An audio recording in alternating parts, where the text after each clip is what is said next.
It's hot. NYSC TV and radio. Tune in to the NYSC TV and radio 8.3. The morning girl, pack it up. Good afternoon, our dear listener.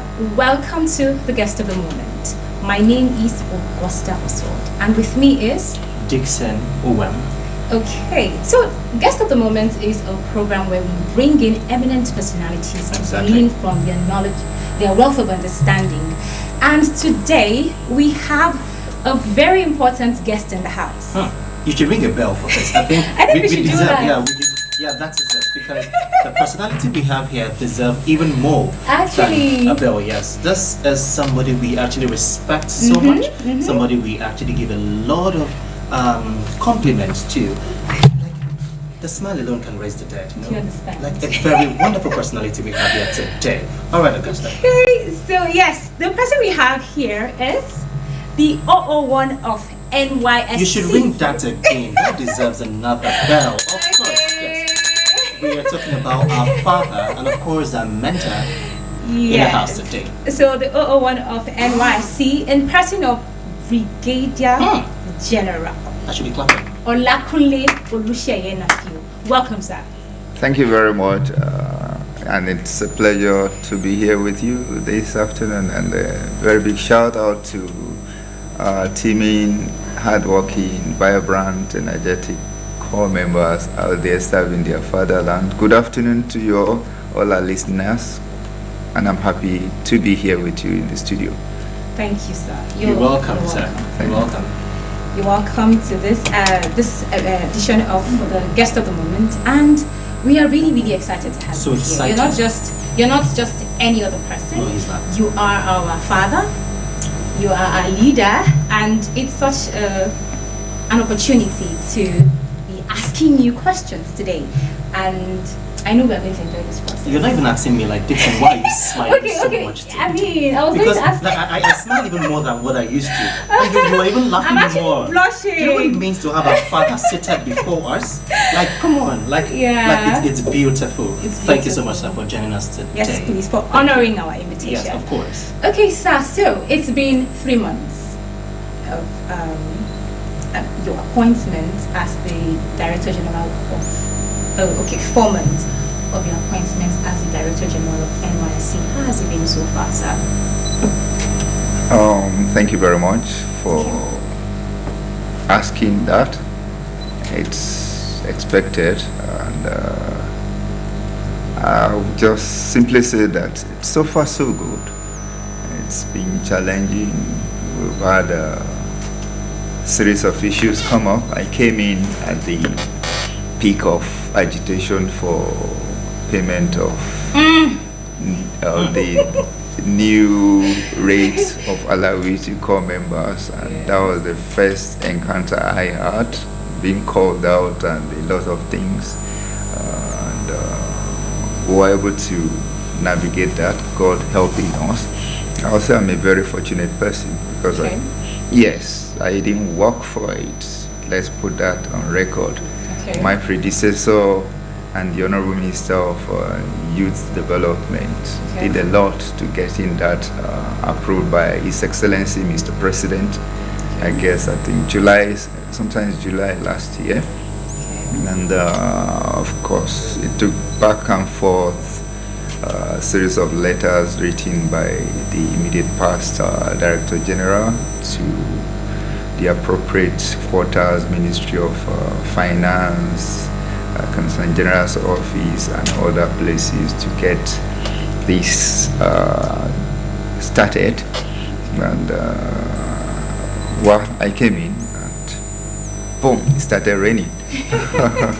So yeah, that was it. And after that, we've been able to run 2 camps so far by 2025 batch A streams 1 and 2, and of course, being a new DG, I needed to hit the ground running, going around the country and getting to know the camps, meeting the staff and the core members themselves. And the challenging part of it was just going around the 36 states of the Federation and FCT by road.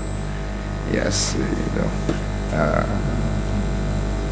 and also, being confronted with issues that has to do with management and structure, facilities, and all what's not, advocacy visits and engagement with state governments, their excellencies, the state governors and leaders at the subnational level, to bring them to speed on the scheme and state of facilities in their states and the challenges we face.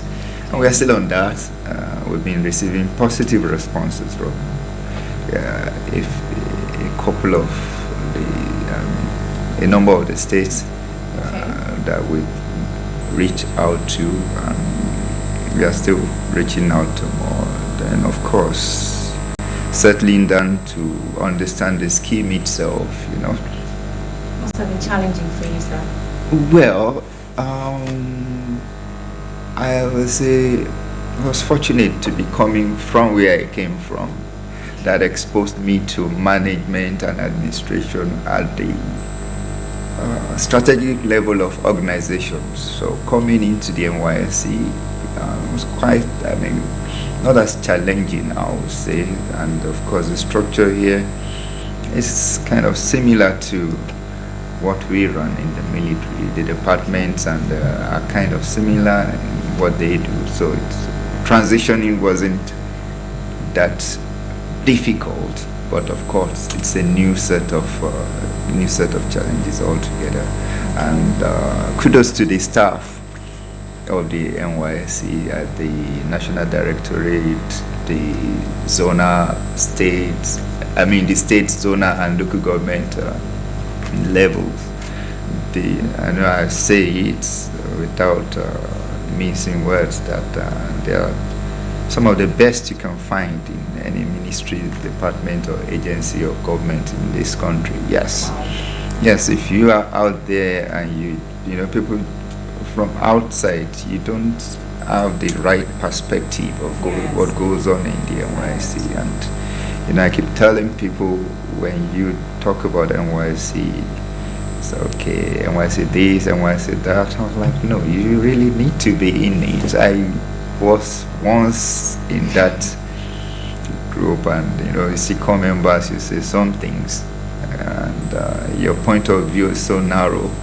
Yeah. But when you're coming in, you see the broader perspectives, and you'll be able to make better judgment. So, in summary, I'll say it's been challenging, but it's been a very beautiful experience, and I really appreciate His Excellency Mr. President for the privilege to serve in this capacity. Thank you. Thank you, sir. Thank you very much, sir. You've actually mentioned a lot of beautiful things there. But I would love to quickly ask, you see, sometimes in a family, the father will actually say, I have 3 children and it's been quite very difficult for me. I'm trying to see how I can manage them and with my timing and everything. So let's see how we can manage those children. That's just 3. This is like a whole Nigerian. Actually, you have all the youths for yourself because you're a father to many. So I want to ask, sir, what major challenges have you faced as the Director General of the NYSC, and how have you been able to tackle them? Okay. Major.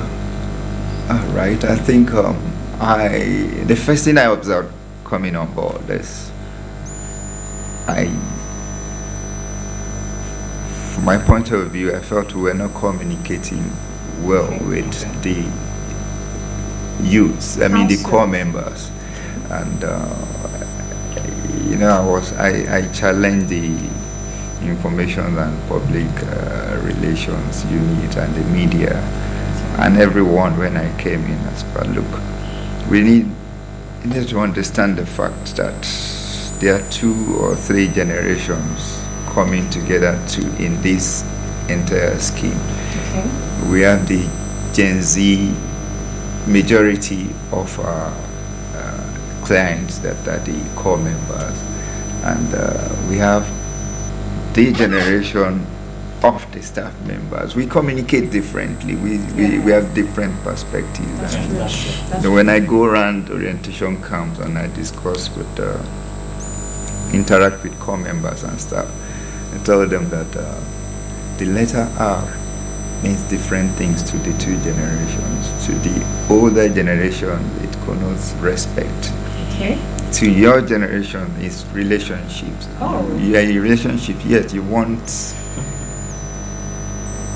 Want to be that, heard? yes, you want to be heard. You want to, yes, you want to things have a see from our voice. own Yes, perspective. yes. You want to know that You we have- are also in You are, your yeah, mind. yeah, absolutely.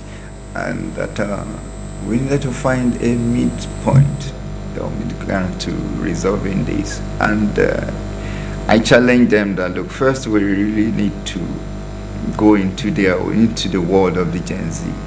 Let's see how they interact on X, on TikTok, on Instagram, and understand them. And that pushing narratives out, when we craft our message, we should get some of you with us to read, and let's see whether we're actually communicating. Yes.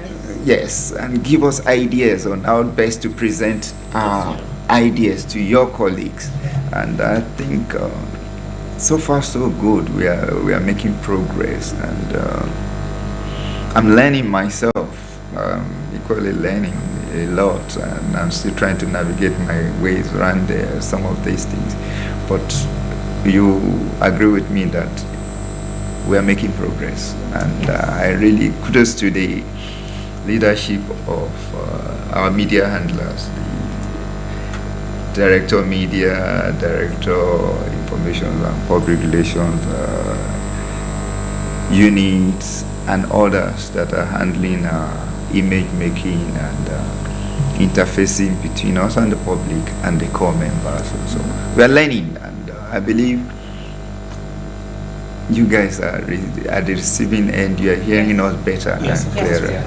We're seeing it, and I think I was reading a comment. I was doing comments on social media the other day, and people were saying, "Oh, this DG is too friendly." I mean, Yes. have you seen something like that? A lot. before? And then they're like, "Okay, I think he wants to hear us like our father, is this, is that." But I mean, those are very, very good accolades, especially because that's what you are aiming for. You want the youth to know that you are for them. You want us to understand that yes, we want to get better ways to communicate with you. Absolutely. Now, sir, there's a picture that trended. Was it last week? Last yeah. week, yes, A last picture week. that trended Wonderful. with you in the rain. Hmm. So I know that NYC is all about under the sun or in the rain. But then, as the OO1 of NYSC, did you really have to go under the rain? I mean, that picture, even the media guys who also stood in the rain, their picture went viral on TikTok. So yes, how does that, what inspired you Yes, what to inspired you? stay under the rain, even when you know that you could have decided that you were not Not going to stay you. under the rain? All right, thank you. It was just a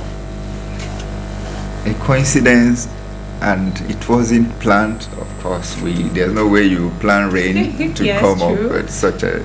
That was the closing ceremony Yes. for Batch A Stream 2 Yes. orientation exercise at the Wow. Kubwa camp of the FCT, and it's the practice that the DG attends opening ceremony either in Kubwa or the Kefi camp, then Okay. closing at the other camp. So we were for the opening ceremony at the Kefi camp, then closing session we had to go to the Kubwa camp, and all was going well with the weather, and suddenly after the march past, it was about time for the state coordinator to deliver his address, and it started drizzling. And I observed the balance of the core members that were not actively taking part in the parade started walking away from the parade.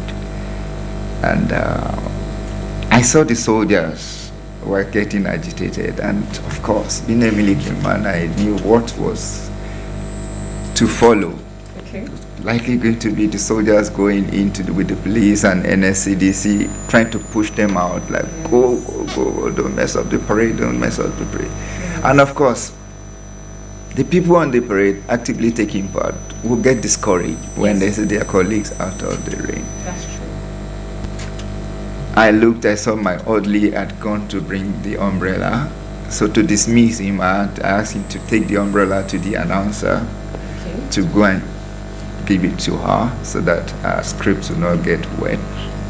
Then I thought of what to do and all that. Okay, the best way to salvage this is just to step out there and stand at a vantage position where those that ran away from the parade could see me and probably got inspired to return. Leadership by example. Of course. Yes. So I was surprised to look back and I saw the state coordinator, the directors, and even the special guest of honor all standing under the rain. And I was like, hey, no, it wasn't meant for you guys. I was meant to be here alone. They were like, no, everybody was going to. So it was, I actually was touched myself, and the core members all came back under the rain. So it was quite inspiring, and it was really a touching moment for me. It shows that Nigerian youths out there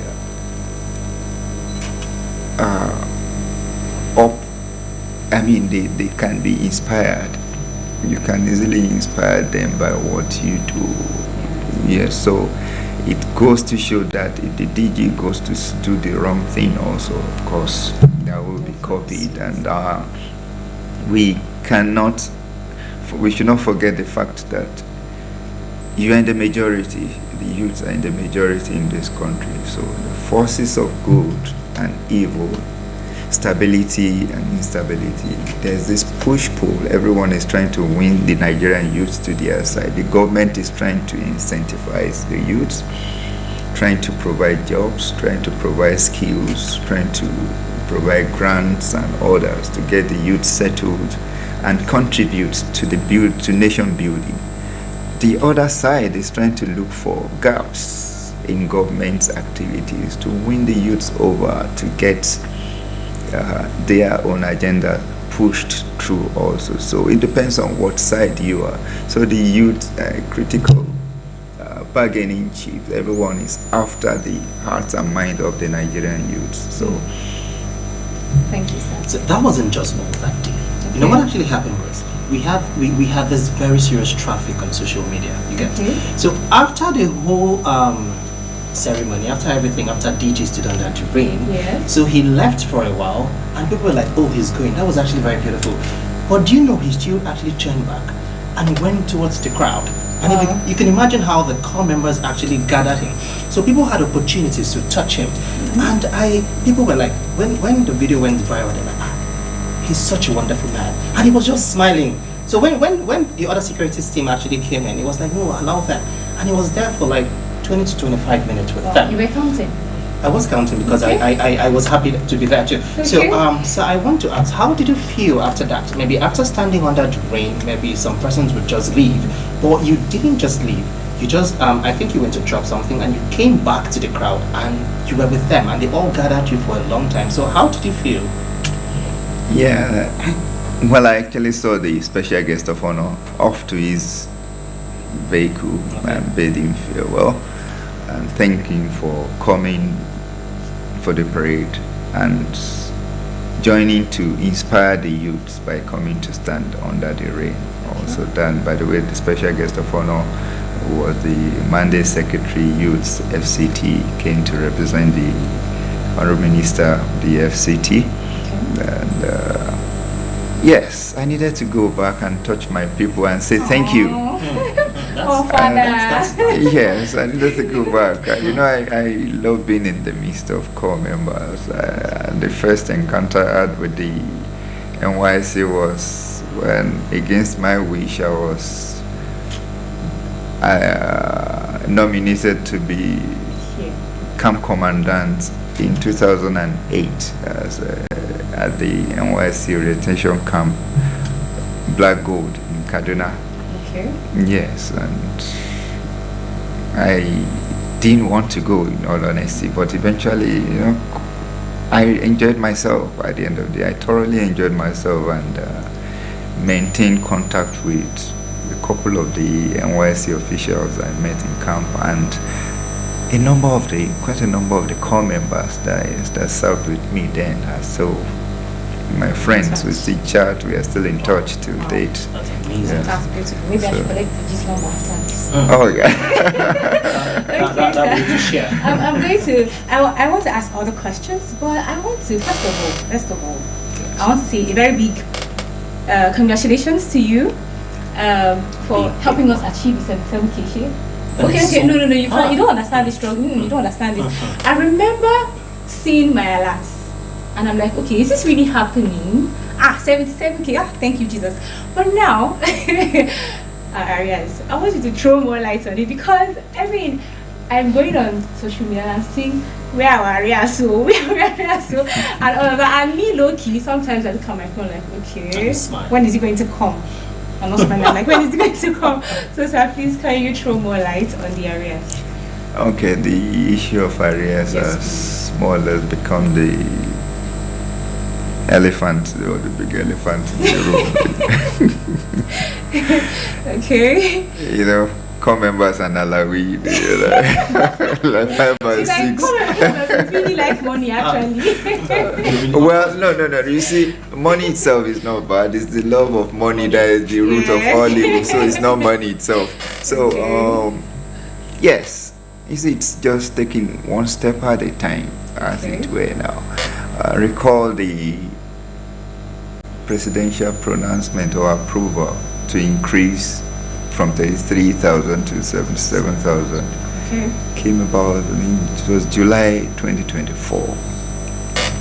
And the immediate past DG subsequently wrote to the Ministry of Finance requesting for funds to commence implementation. There was a reminder and some other engagements, and then we crossed into 2025. If you observe very well, there was a pronouncement. There was no directive for special intervention. Okay. Yes. The executive does not just spend without appropriation. And rightfully so, there was appropriation, the 2025 appropriation bill catered for that 77,000 naira.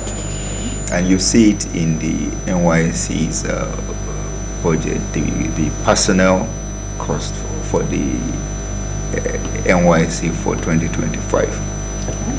The appropriation bill was signed into law and became an act on Friday, to 28th of February this year by His Excellency Mr. President.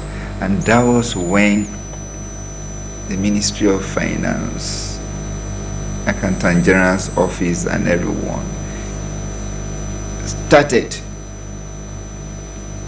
paying, as it were. So it was impossible to pay 77,000 naira in January because it was not an act. There was no authorization. The executive had not been empowered to spend.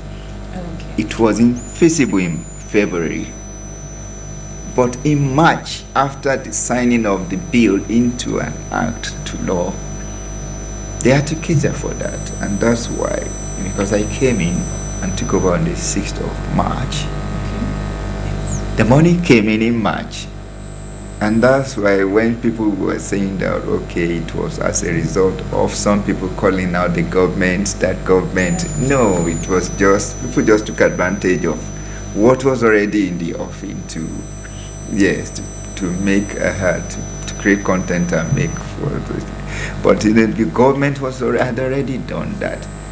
If it had not been in the budget, it would have been difficult or nearly impossible to actually still pay it in March, because it was already budgeted for, and it was already, of course, with that, the appropriate government organs or agencies were already preparing for that. So when it was signed by Mr. President, we started getting our money. So what they did, the issue of arrears, now technically, as it were. Because it's only from January 2025 that this money was appropriated for the new rate. So technically, the reality we have as we have it today is that there's arrears for January and February because we commenced payment in March. Okay. So I spoke with the Honorable Minister of Finance, Okay. His Excellency, requesting for that. He explained to me, he said, look, TG, let's take this one step at a time.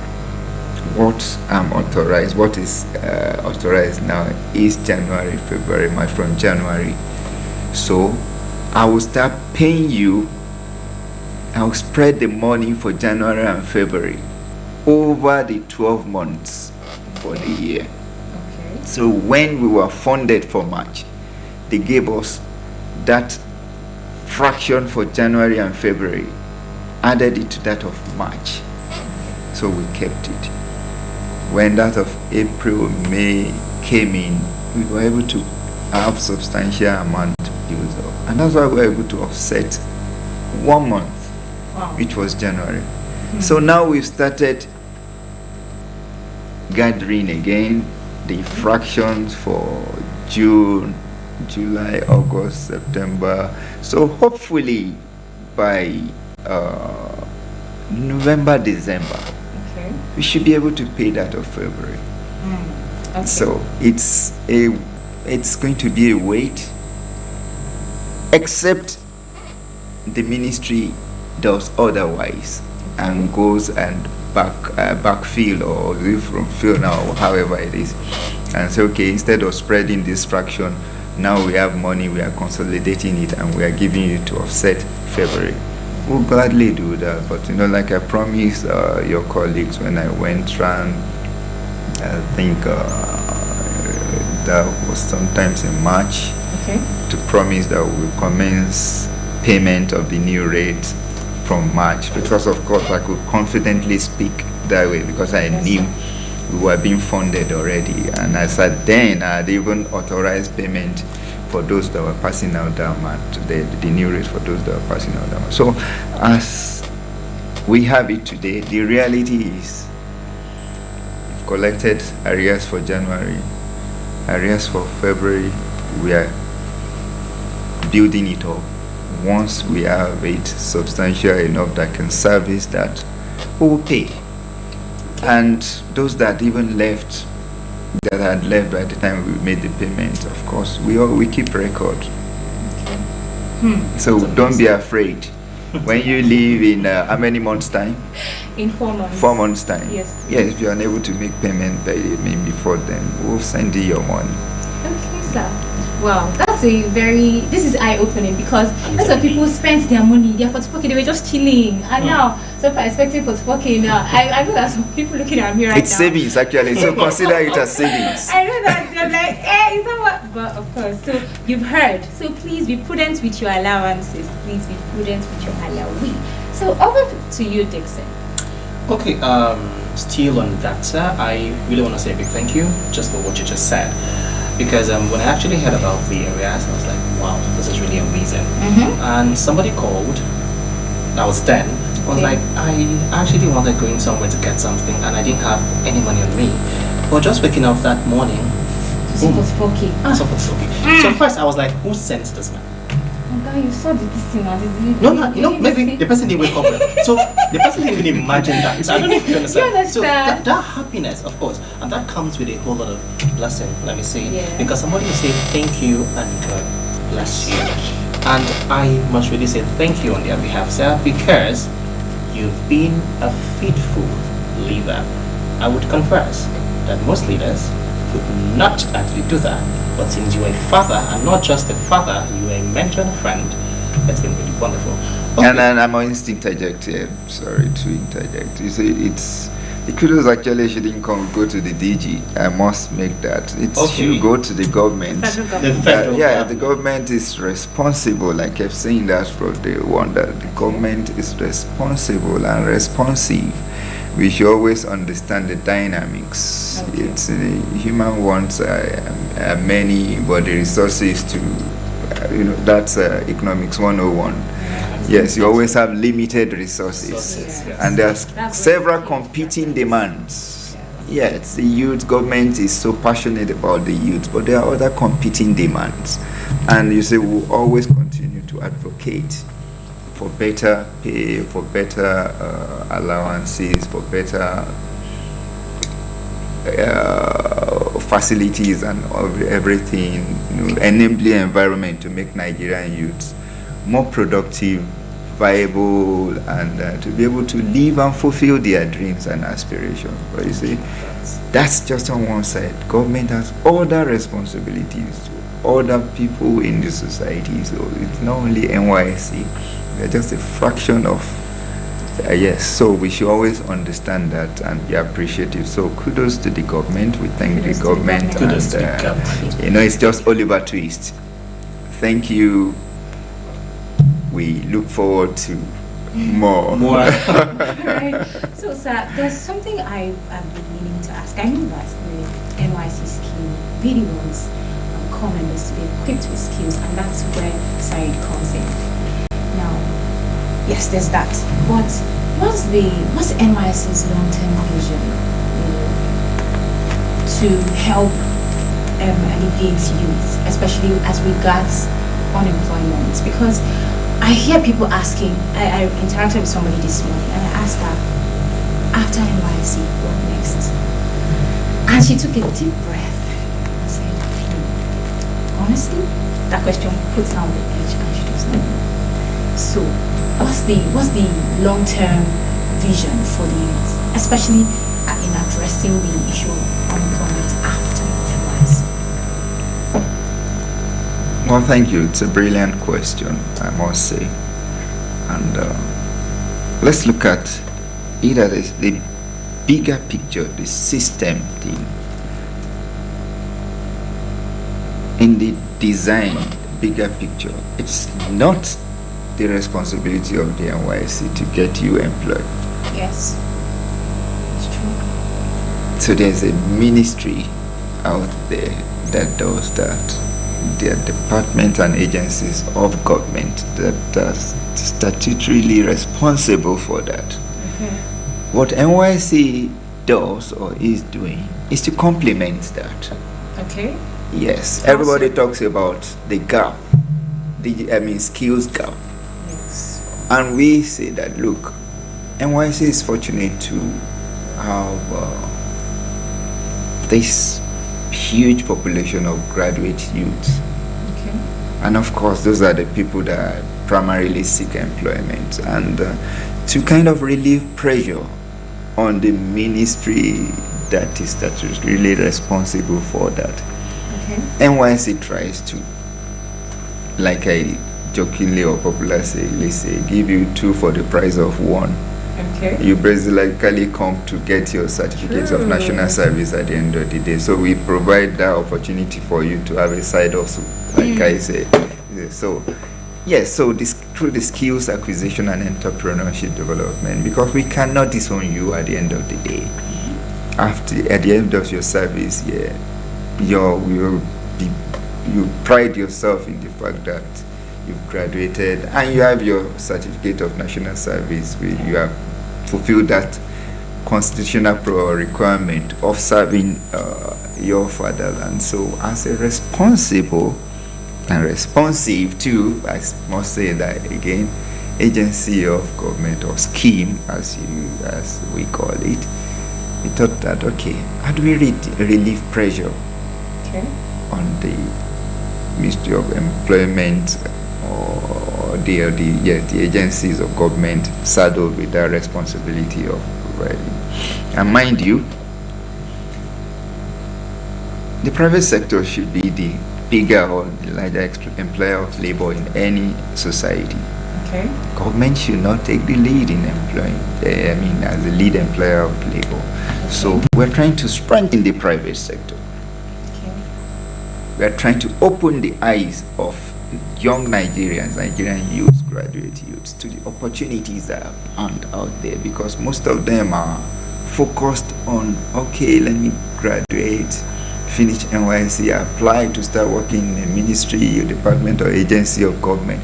We try to open your eyes to opportunities that are found out there. So look, there are people making money out there from other things. The other day, an ex-corps member walked into my office, someone I have known for about 10 years now. Okay. And she was like, "Sir, I'm still looking for employment. I'm still looking for a job. Please assist." And I was like, "How do you mean?" Did you say 10 years? Yes. And I was like, "Look, you are working."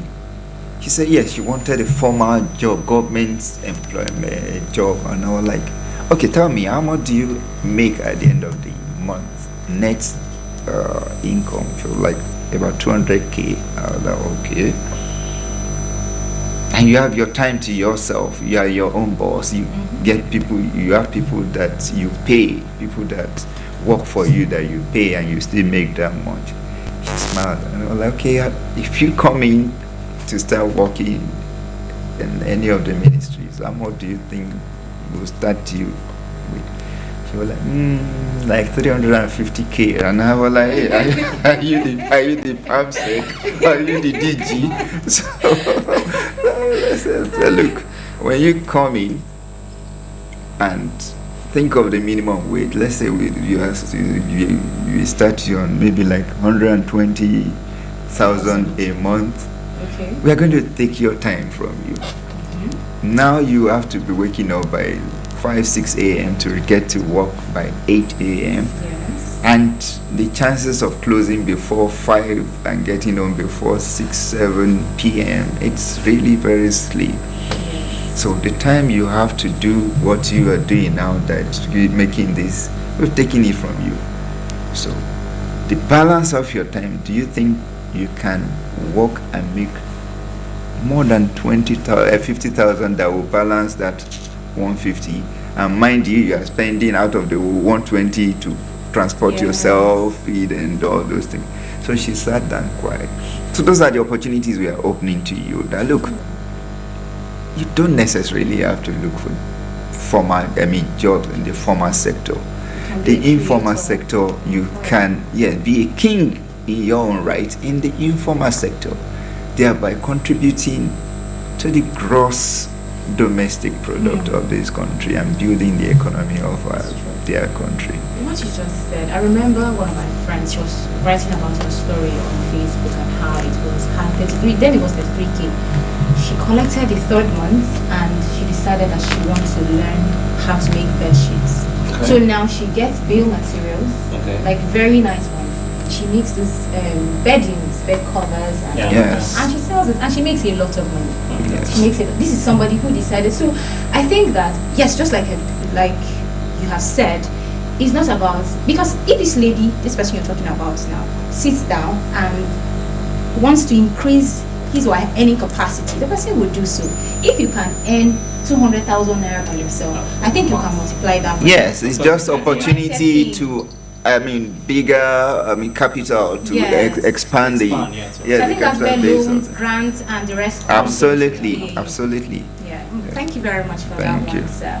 Okay, sir, to add to that, I want to ask, how is NYSC adapting to the digital age in terms of skill development and capacity building for core members?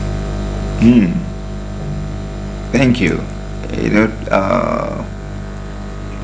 The ICT itself and digitization of what's name is capital intensive, I must say, and we're taking it one step at a time, because you can't possibly get the all funds released to you per time, and we are leveraging our collaboration with partners.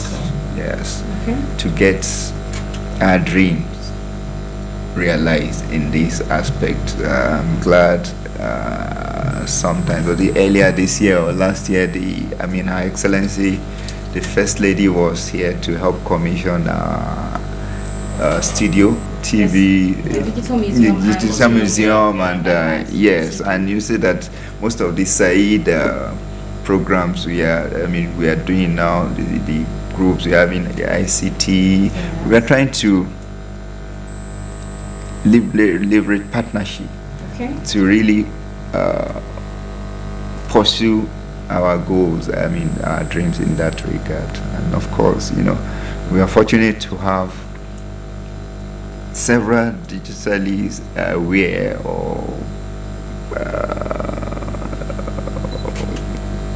ICT compliant or savvy core members coming into the scheme. So we are leveraging their skills also. So it's the human resource is huge on the part of the core members. So that's another positive or advantage we've got. So we're exploring all those options. Wow, thank you. Yes. Thank you very much, sir, for coming on the show. But before we let you go, all right, this is a very short one. Yes. So I heard rumors that the governor of Akwa Ibom State wants to pay core members from Akwa Ibom State across the country 20,000 naira monthly. So what do you have to say? Maybe I want to clarify this. What do you have to say about this? Are you from Akwa Ibom State? Yes, sir. I'm from Akwa Ibom. I'm also from Akwa Ibom. Oh, wow. You are from Akwa Ibom. No, this is unfair. I did that. Yes. You see, I say you are fortunate, and I can confirm to you, because the Honorable Commissioner in charge of youth and the one for information, they've reached out to me, and I've seen the official release from the government of Akwa Ibom.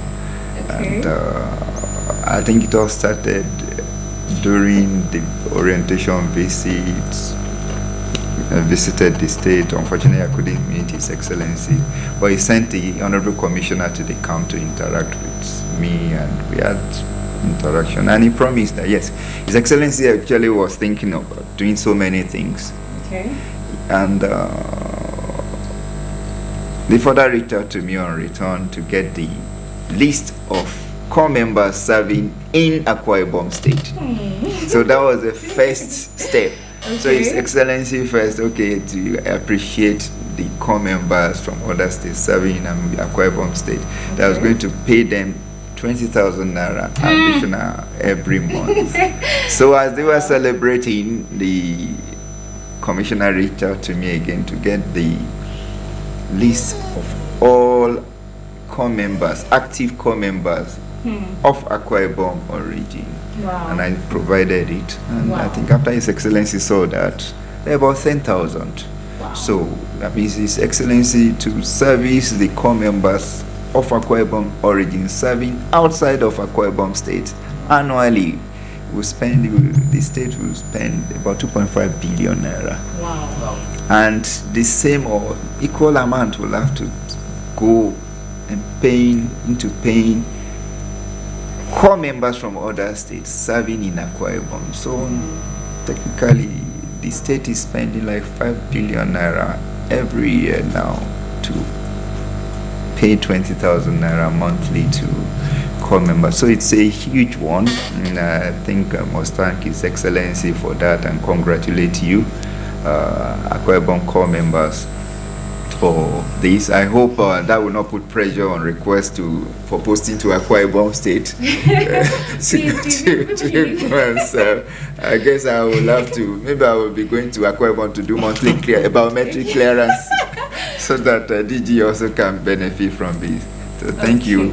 I have confirmed that to you now. Wow, thank you so much, sir. And we have come to the end of Guest of the Moment. With us has been the OO1 of NYSC, Brigadier General OO NAFIU, here in this NYSC studio. Live and direct. My co-host has been Vixen Well. And I have Augusta Oswald. Thank you for staying tuned.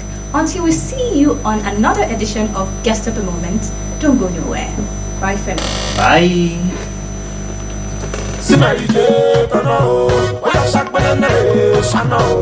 Nothing I could do without you. Baby girl, you put me in the mood.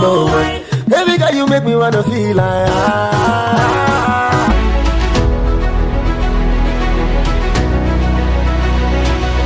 new, it's fresh, it's hot. NYSC TV and Radio. Tune in to the NYSC TV and Radio